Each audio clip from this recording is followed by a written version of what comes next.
Hello, good people. So today I have a speaking engagement in LA, and I thought I'd take you with me. But first, let me get myself together.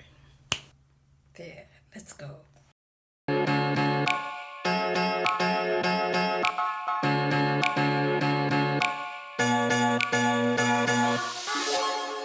This is my workspace until I get to LA. It's still dark outside, so there's really nothing to see.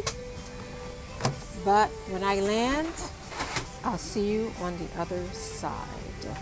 After waiting 2 hours at the gate for a fuel truck to wend its way to us, we spent another 30 minutes behind 15 jets waiting to take off in New York's poor visibility.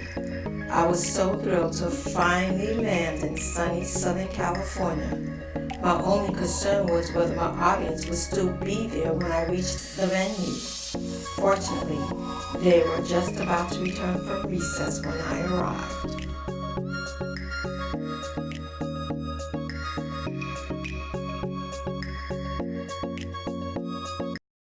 I decided to name the channel Dignity, and everything that we do in life has to do with that word.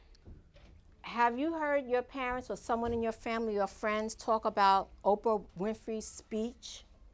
Right. When she got home, her mother, like a lot of other people, were tired of cleaning other people's houses. They worked long hours. They had to leave their families to take care of other people's families.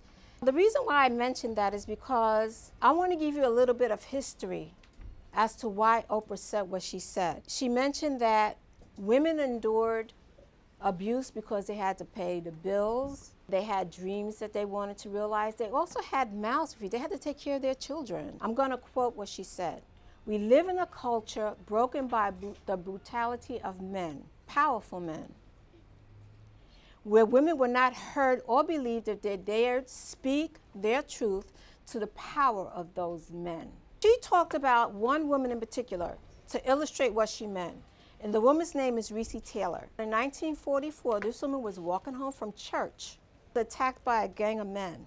And nothing happened to the men. Even though the NAACP investigated the matter, they found out who did it. They wanted to prosecute, bring them to court. Nothing happened. This happened all over the country to women, all over.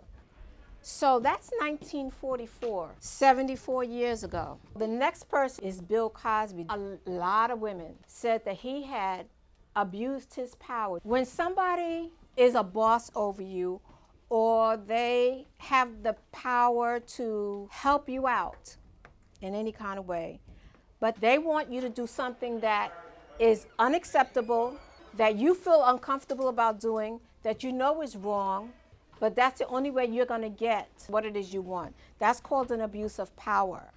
And that's what he did with these women. He would take and put drugs in their drinks, and then he would abuse them. So now we're talking about 50 years.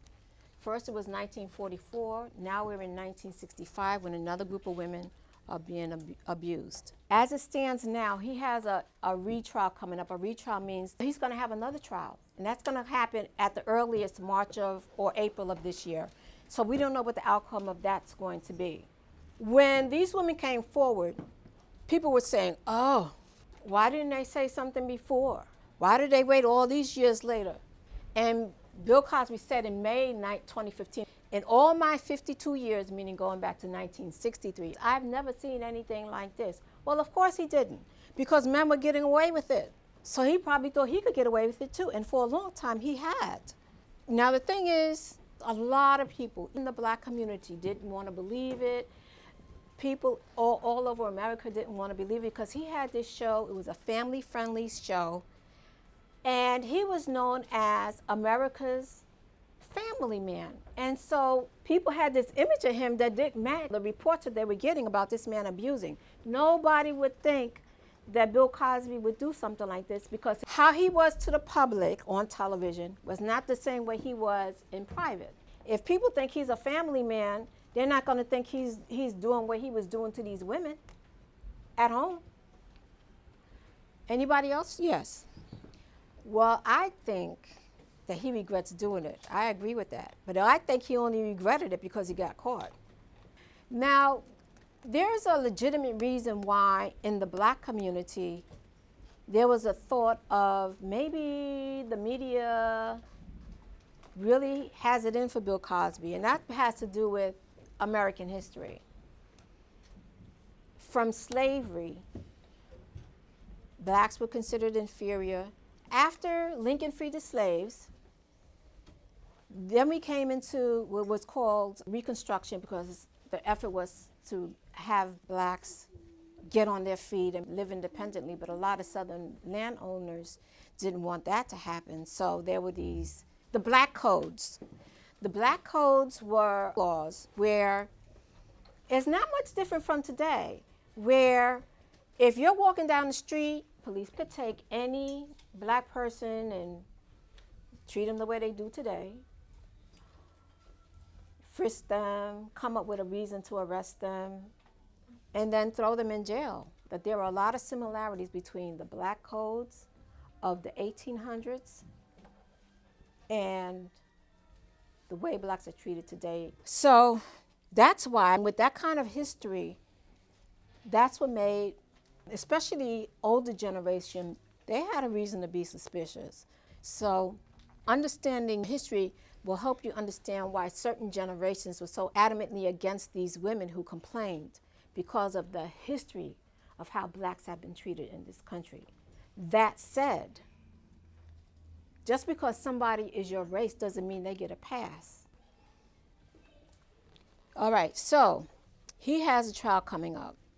Now let's move up to 1991. There's a man on the Supreme Court called Clarence Thomas. When he was being considered for the Supreme Court, a woman named Anita Hill testified about abuse 10 years prior. Clarence Thomas was her boss. She spoke her truth about this powerful man.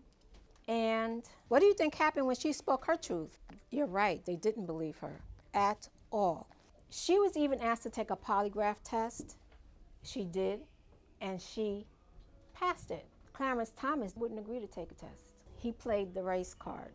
He said that subjecting him to a polygraph test was nothing more than a high-tech lynching for uppity blacks by white liberals who were seeking to block a conservative black from taking a seat on the Supreme Court. Lynching is when you hang somebody from a tree and kill them. He was referring to the polygraph test as high-tech because you have to use technology in order to conduct it. So he wound up on the Supreme Court. One more example. When the current president was running, he said something about how if you're a rich and a powerful man, you can abuse women and get away with it. Did that stop him from becoming president? No. Okay. Now last year, when women have been coming forward, people are starting to believe. Have you heard the name Harvey Weinstein? What happened to him? Exactly. He abused women and it killed his career. The point is, it takes time for society to change. And who is responsible for seeing that happen? At this point, all hands should go up. And you're looking at me like, why is it me? It goes back to dignity. Because it's about how you treat each other. And I think that with Trump saying what he said and getting caught saying it and seeing that he made it into the White House anyway, Clarence Thomas got on the bench anyway, and I do believe that women of influence said enough. And that's what Oprah Winfrey's speech was about at the Golden Globes Awards. And that's why they wore black. So that said, you have to decide for yourselves, am I going to treat other people with dignity?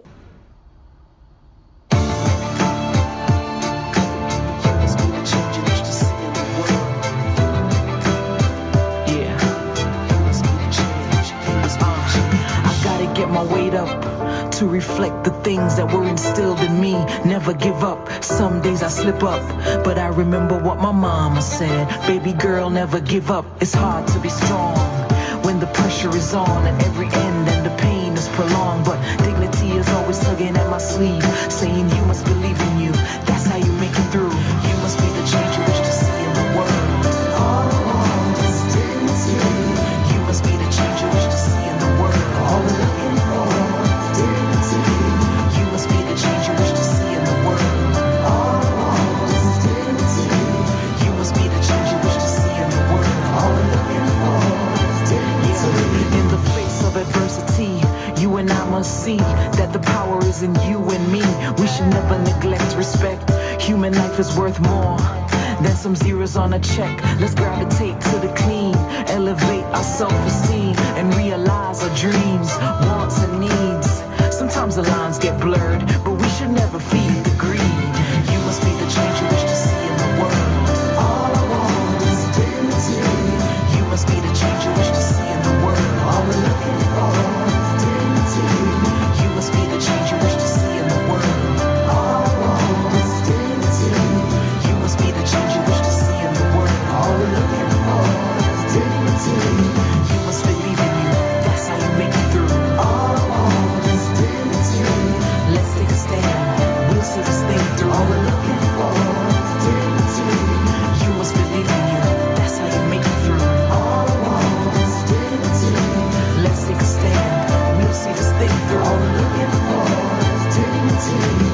To be able to have the power to love yourself. You must be the change you wish to see in the world. Dignity needs to be empowered by society. You must be the change. You must be the change. Dignity is the ability to look someone in the eyes, straight in the eyes. You must believe in you. That's how you make it through. Let's take a stand. We'll see this thing through. As a teacher, I ask myself, what if it were possible for every student to realize these people care about me? I'm safe here. You must be the change. I think dignity is doing everything with loving intent in your heart. You must be the change you wish to see in the world. Pride in yourself and doing everything according to your morals. You must be the change you wish to see in the world. Freedom to walk the streets of LA as a Mexican proud. That's dignity to us.